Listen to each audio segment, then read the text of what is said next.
Shalom à vous tous qui avez l'habitude de suivre cette émission qui traite des sujets ayant trait à la Bible. Le numéro d'aujourd'hui sera consacré à l'apparence de la piété avec comme invité le pasteur Blaise Mpongo à qui je m'en vais dire shalom pasteur. Shalom ma sœur.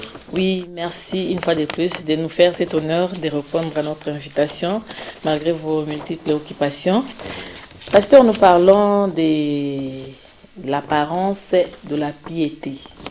On explique d'abord c'est quoi la piété.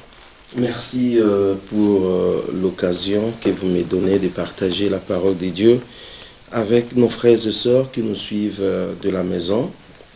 La piété, c'est l'attachement aux valeurs sacrées, à tout ce qui est Dieu.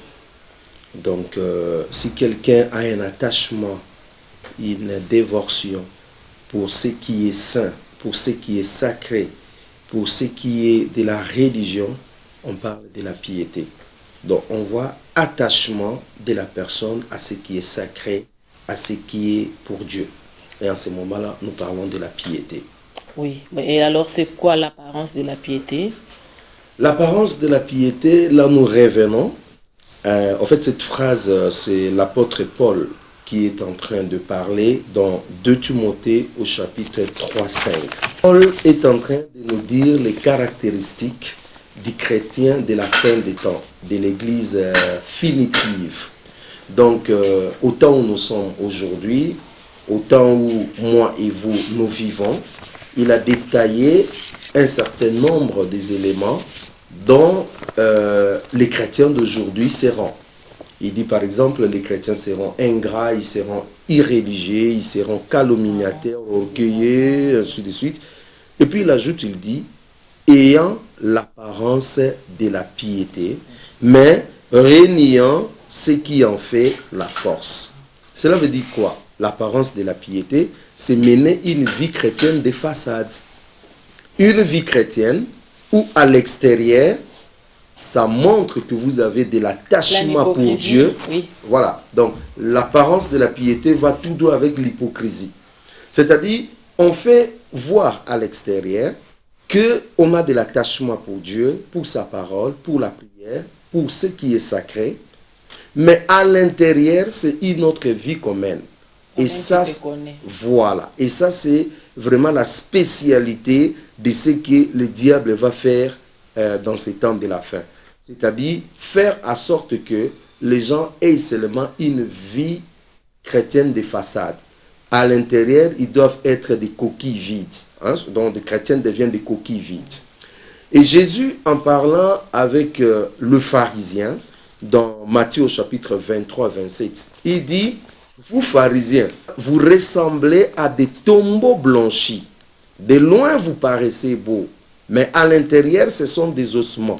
C'est-à-dire, quand vous regardez un tombeau à l'extérieur, c'est beau, hein? Moi, vous avez l'occasion d'aller dans des cimetières, il y a des tombes comme ça, quand vous regardez, vous dites, waouh, comme c'est merveilleux, on a bien embelli. Mais ça, c'est la façade extérieure.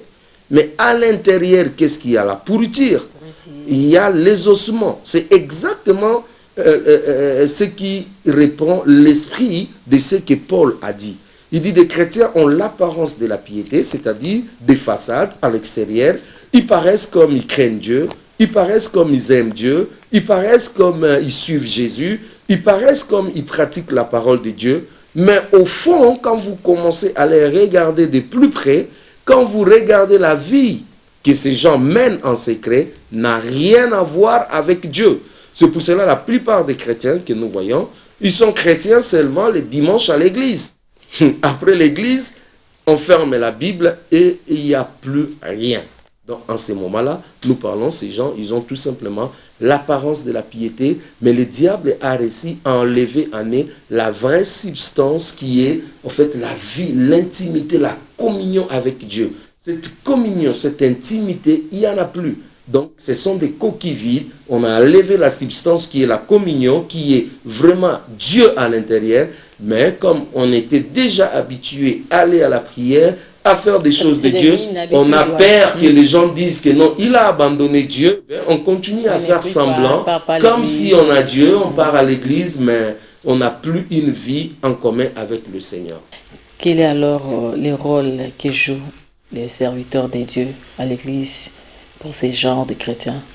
Les serviteurs de Dieu, ils ont la responsabilité de prêcher la parole, ils ont la responsabilité d'enseigner le peuple, mais ils n'ont pas le pouvoir de changer le cœur des gens. Ils n'ont pas le pouvoir d'imposer quelque chose aux hommes, aux frères et sœurs qui viennent écouter la parole de Dieu. Change les cœurs des gens. Voilà. La personne qui change les cœurs, c'est Dieu. Et quand est-ce que Dieu change les cœurs? C'est lorsque la personne en soi-même prend d'abord la décision. C'est-à-dire, vous laissez la main à Dieu. Vous voyez, c'est à nous de prendre la décision. Et la décision que nous prenons, je peux vous surprendre, implique toujours des sacrifices. Ouais. Si vous dites, je vais craindre Dieu, mais il faut vous sacrifier pour craindre Dieu.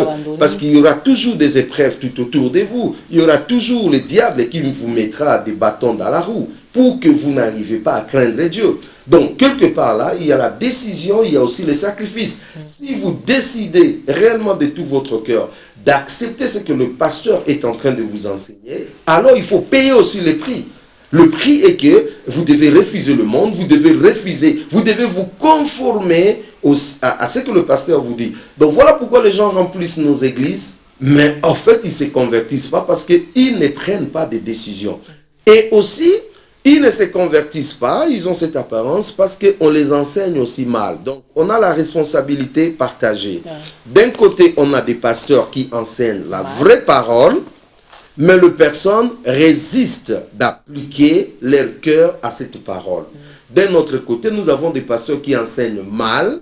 Par conséquent, eh bien, les gens ne seront pas aussi convertis.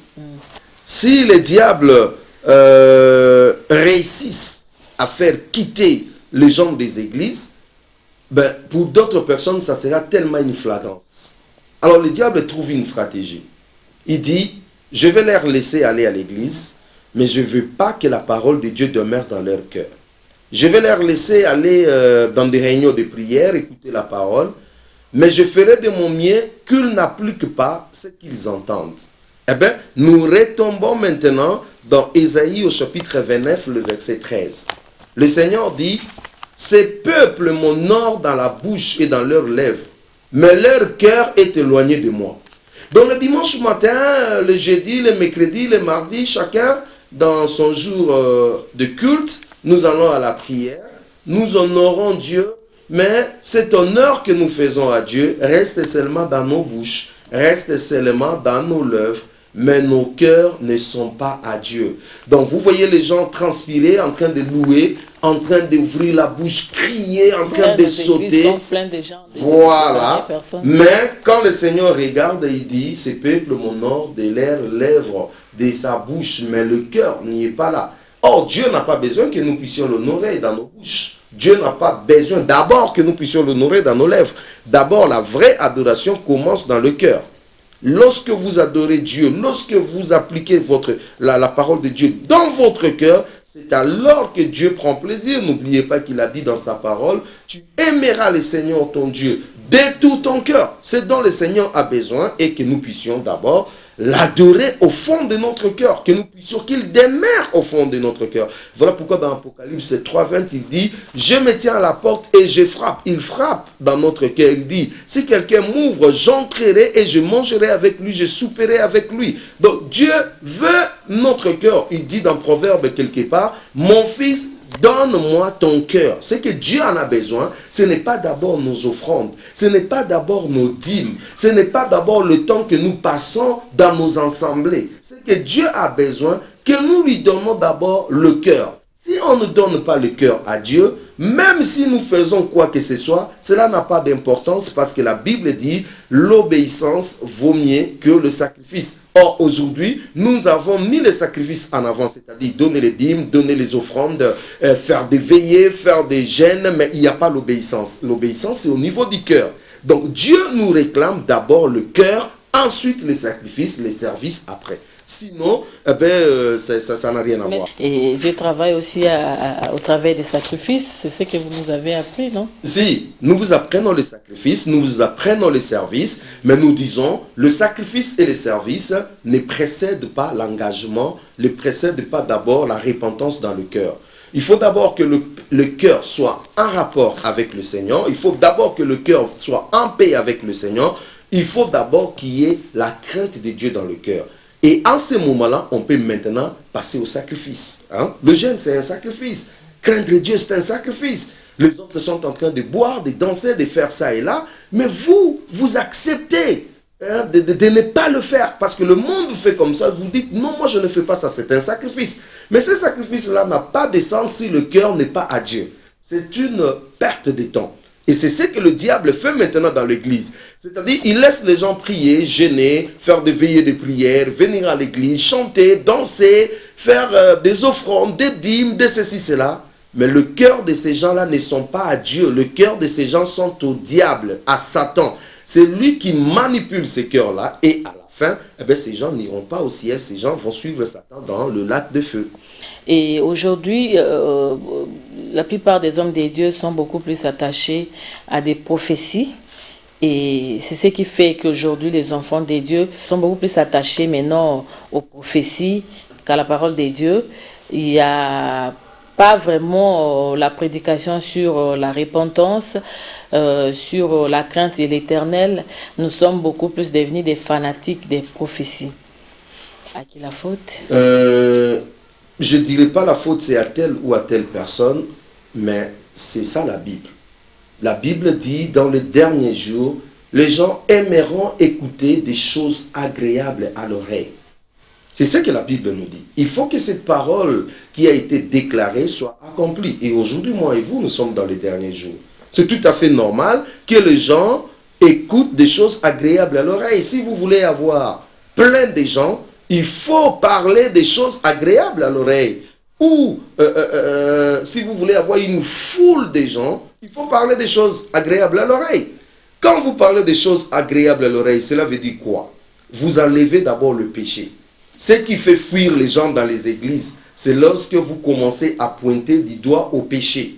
Donc dans une église où on pointe du doigt au péché, les gens finissent par fuir. Vous voyez, parce que Satan ne voudra pas que les gens se répandent. Satan ne voudra pas que les gens reviennent à Jésus. Vous voyez, ça fait fuir les gens. Mais là où on ne parle pas de la crainte de Dieu, là où on ne parle pas du péché, les gens sont dans les danses. Ce sont des prophéties de tout genre qui sortent. Ça tourne tout autour. Vous aurez des enfants, vous aurez le mariage, vous aurez des voyages, vous serez la tête et non la queue, vous serez ceci, cela. Eh bien, les gens aiment ça. Les gens vivent dans le péché, mais ils veulent devenir la tête. Les gens vivent dans le péché, ils réclament à Dieu de bénédiction. Les gens vivent dans le péché, ils sont tous ce qu'ils sont, des abominations dans l'église du Seigneur. Mais on réclame, Seigneur, donne-nous ceci. Et c'est ça l'église d'aujourd'hui. Eh bien, comme des pasteurs aussi sont en quête d'argent, ils profitent de cela, de cette naïveté des gens. Mais ces gens et ces pasteurs finiront à aller un jour en enfer. Ça, c'est sûr. Ne peut être sauvé que celui qui applique son cœur à la vraie parole de Dieu. Ce n'est pas de la prétention que j'ai de dire que non, ça c'est faux ou ça c'est vrai. Mais je dis ce qui est la vérité. Les gens aimeront écouter des choses agréables à la fin des temps. Et si vous tombez dans ces panneaux, vous tombez dans ces églises où la parole de Dieu n'est pas enseignée. Vous voyez, il y a des églises où on n'enseigne pas la parole. Les chrétiens grandissent quand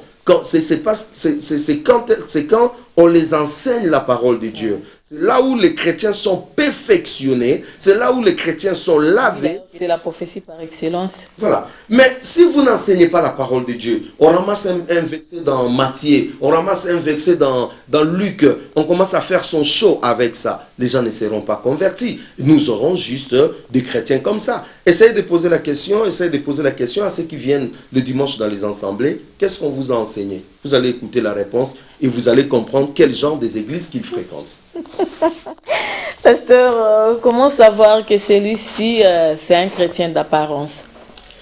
Lorsque vous regardez les fruits que la personne dégage, lorsque vous regardez son comportement, lorsque vous regardez la vie que la personne mène, c'est alors que vous allez comprendre que c'est un chrétien d'apparence ou c'est vraiment un vrai chrétien.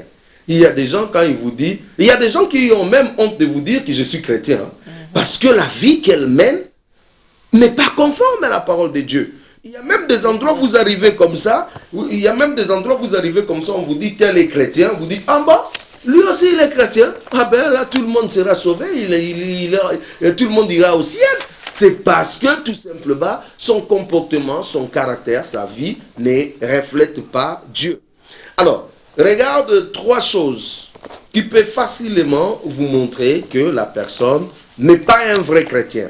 Oui. D'abord, la personne s'accroche toujours des 2 côtés. Dans 1 Roi au chapitre 18, le verset 21, Élie est en train de dire au peuple, « Jusqu'à quand crocherez-vous des 2 côtés ?» Ni chaud ni froid. Voilà. Si l'Éternel est Dieu, suivez Dieu. Si c'est Baal qui est Dieu, suivez Baal. Donc aujourd'hui, nous avons des chrétiens qui s'accrochent des 2 côtés. Et un chrétien qui s'accroche des 2 côtés, eh ben, c'est un chrétien de façade. Il a juste l'apparence de la piété, mais réuniant ce qui en fait la force. Deuxièmement, ce sont des chrétiens qui suivent 2 maîtres. Jésus dit dans Matthieu au chapitre 6, le verset 24, « Nul ne peut servir 2 maîtres, parce qu'il va aimer l'un et haïr l'autre. On ne peut servir Dieu et maman. » Un maître, c'est quoi? C'est tout ce qui a triomphé dans votre vie. C'est un maître. Donc si c'est la guégué, comment on appelle ça? À gagner, à triompher dans votre esprit, dans votre vie, cela veut dire que à gagner, hein, ces boissons indigènes devient votre maître. Si c'est l'occultisme, ah ben, l'occultisme devient votre maître. Si c'est l'argent, alors l'argent devient votre maître. Oh, j'aime bien l'argent, mais j'aime l'argent en tant que serviteur et non comme maître. L'argent est bien pour être serviteur et non maître. Si l'argent devient maître, alors ça va vous amener en enfer. Donc, vous voyez que les gens ont plusieurs maîtres. Le maître, ça peut être l'impudicité, la vie qu'on amène. On est tellement attaché au sexe, on est tellement attaché à une vaine gloire, eh bien, tout ce qui domine sur votre vie devient un maître. Or, la Bible dit, on ne peut pas servir 2 maîtres. Il faut faire un choix. Soit vous aimez Jésus ou vous aimez le sexe. Soit vous aimez Jésus ou vous aimez la gloire de ce monde. Soit vous aimez Jésus ou vous aimez la vie d'occultisme. Soit vous aimez Jésus ou vous aimez ce que vous êtes en train de faire. Mais le 2, ça ne peut pas passer. Troisièmement, la Bible dit que ces gens aiment le plaisir plus que Dieu. Et ça fait partie dans 2 Timothée au chapitre 3, le verset 4, la Bible dit, dans le dernier jour, les gens aimeront le plaisir plus que Dieu. Les gens aiment les boîtes de nuit. Les gens aiment des films à la télé. Les gens aiment des nouveautés, des modèles qui sortent.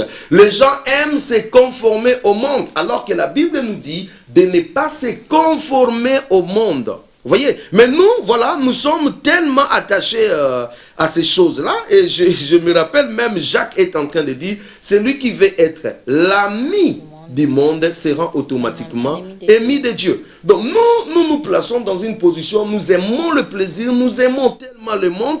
Dans 2 Timothée au chapitre 4, le verset 10, Paul est en train de parler d'un certain Démas. Il dit, Démas m'a abandonné pour l'amour de ce siècle présent.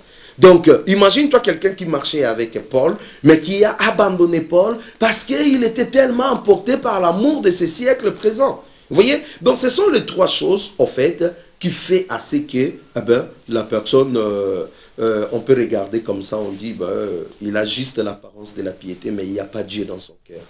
Quelle sera la finalité de ces chrétiens, pasteur? La finalité, Apocalypse 3, 15 à 16. On nous parle des chrétiens tièdes. Vous avez parlé ça. Si quelqu'un est ni chaud ni froid, cela veut dire, si quelqu'un a un pied à Dieu, un autre pied au monde, on a un autre pied vers le fétiche, vers l'occultisme, vers l'orgueil, vers tous ces péchés, la Bible dit Dieu va les vomir.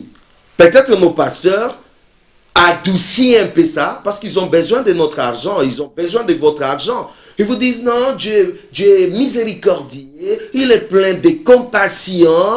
On vous laisse vivre dans votre péché, prenant des maris d'autrui, prenant des femmes mariées, faisant toutes sortes de désordres sexuels, vivant dans une vie d'immoralité, dans une vie de magie, d'occultisme. Aujourd'hui, je peux vous dire, le nombre de gens qui consultent des marabouts, des féticheurs, c'est incroyable. Des chrétiens qui disent qu'ils sont des chrétiens, mais qui sont dans des maisons de fétiches pour aller consulter leur avenir, bloquer leur mari, bloquer leur femme, demander telle chance, jeter un mauvais sort aux gens, demander un enfant, demander ceci. C'est horrible, le nombre de ces chrétiens qui vont consulter ces marabouts. Mais est-ce que vous savez que toute personne qui met son pied chez un féticheur, chez un marabout, reçoit déjà un cachet de 666. Il est déjà viré en enfer. Et voyez ces gens-là, ils consultent le marabout, ils consultent tous ces gens. Ton étoile, pasteur. Voilà, le marabout va prendre tout, le féticheur va prendre tout. C'est que parce que vous êtes venu vous livrer à lui, à ce moment, il devient maître de vous. Et tous ces gens qui ont consulté des féticheurs pour une raison XY, je dis, toute personne qui a mis son pied dans une maison occulte, dans une maison de fétiches, il a reçu un cachet de 666. Il faut vraiment une vraie repentance pour que ces cachets s'effacent. Sinon, c'est déjà un candidat en enfer. Vous voyez? Donc, des chrétiens comme ça qui sont tièdes, ils iront en enfer.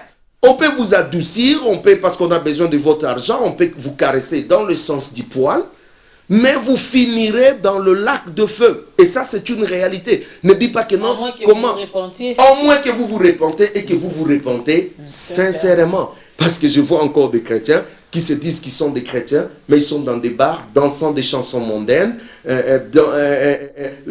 buvant comme ils veulent, faisant tout ce que le monde fait, et puis ils se réclament, non, je suis chrétien, Dieu n'a pas impressionné parce qu'on est diacre, on est choriste, on est protocole, Dieu n'est pas impressionné par tout ça. Dieu est impressionné lorsque un cœur lui craint. Si le cœur ne lui craint pas, c'est du temps perdu. C'est du temps que je préfère même dire aux gens, allez vraiment à fond la caisse. Donc, livrez-vous vraiment dans cela. Parce que vous savez que je vais aller en enfer par après. Plutôt que de faire des petits jets, des cache-cache sur Richard. Et puis, finalement, à la fin, Dieu vous vomit. Quand on dit vomit, cela veut dire quoi? C'est-à-dire Dieu n'a pas besoin de vous. Il vous considère comme des vomis. Vous voyez, vous avez passé tout le temps dans l'église, dans les services de Dieu, mais parce que vous n'avez pas eu la crainte véritable, le Seigneur vous vomit.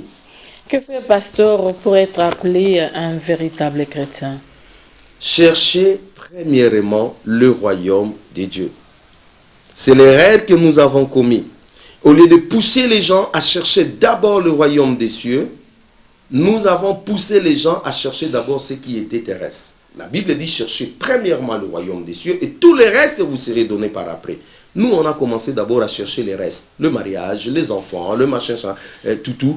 Et puis, on a négligé le royaume, la base. C'est le royaume qui te conduira dans une éternité heureuse avec Dieu. Mais si le royaume, vous n'en avez pas, même si vous avez tout ce que le monde peut vous proposer, votre sort, c'est comment? C'est l'enfer.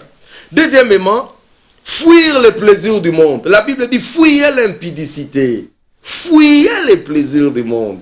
Le monde va toujours vous attirer dans ses plaisirs. Mais vous devez fuir.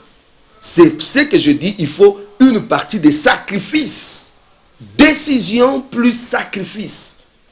Depuis le temps de Jean-Baptiste, la Bible dit le royaume des cieux est forcé et ce sont des violents qui s'en emparent. Si vous n'êtes pas un violent, vous croyez que le ciel, ça sera comme ça, ça sera terrible. Marchez par l'esprit. La Bible dit, marchez selon l'esprit et vous n'accomplirez pas les désirs de la chair. Car la chair a des désirs contraires à ceux de l'esprit. Nous devons marcher par l'esprit. Et en ce moment, nous n'accomplirons pas les désirs de la chair. Et enfin, développer une vraie intimité avec Dieu. L'intimité prend en compte 3 éléments de base. La prière, la parole et la sanctification. Si vous maîtrisez, si vous vous plongez dans une vie de prière, de sanctification et de la parole de Dieu, en ce moment-là, vous allez développer une bonne intimité avec Dieu et cette intimité vous amènera un jour dans la présence du Seigneur. Pasteur, nous sommes arrivés à la fin de cette émission. Qu'est-ce que les enfants de Dieu peuvent retenir de l'apparence de la piété? C'est un piège que d'aller dans les églises, que de servir Dieu, que d'être aux yeux des hommes quelqu'un de correct. Mais au fond, vous savez que le Saint-Esprit est en train de vous dire que vous n'appartenez pas à Dieu. Au fond, vous savez que Dieu n'est pas en accord avec vous. Tout ce qu'on peut faire, c'est de se repentir. La Bible dit, souviens-toi d'où tu es tombé. Répands-toi et pratique tes bonnes œuvres. Sinon, je viendrai à toi et j'ôterai ta récompense. Je demande à tous ceux qui ont suivi cette émission, là où vous êtes tombés, là où le Seigneur vous a pointé du doigt, vous le savez, répentez-vous, revenez dans des bons sentiments. Et si vous n'avez pas accepté Jésus-Christ dans votre vie, ouvrez votre cœur, acceptez le Seigneur Jésus-Christ dans votre vie comme votre Seigneur et votre Sauveur personnel et appliquez votre cœur à la crainte de Dieu et le Seigneur vous bénira. Merci beaucoup, pasteur. Merci, chers enfants de Dieu. Nous avons reçu le pasteur Blaise Mpongo avec qui nous avons parlé de l'apparence de la piété. Pour tous ces enfants de Dieu qui voudront bien entrer en contact avec l'homme de Dieu, son numéro c'est le 081 50 71 515. Je répète, 081 50 71 515 ou appelez-nous au numéro affiché au bas de vos postes téléviseurs. Nous allons vous faire entrer en contact avec les pasteurs. Merci pasteur. Merci, voilà, merci. C'est déjà la fin. Que Dieu vous bénisse.